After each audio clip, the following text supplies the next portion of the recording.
যারা আজকে ফেসবুকে প্ল্যাটফর্মে কাজ করতেছেন অবশ্যই তাদের উদ্দেশ্য বলতেছি, নতুন পুরান সবার উদ্দেশ্যে বলতেছি।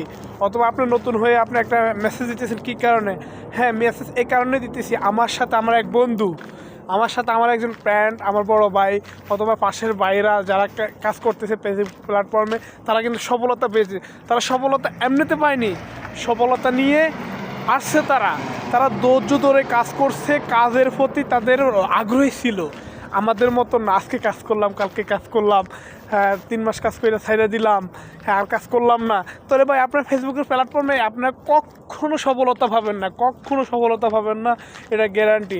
ফেসবুকের মধ্যে, ফেসবুক প্ল্যাটফর্মে একটা ধৈর্যের একটা জায়গা, ধৈর্যের একটা পরীক্ষার জায়গা। আপনাদেরকে বারবার বলতেছি, ধৈর্যের একটা পরীক্ষার জায়গা।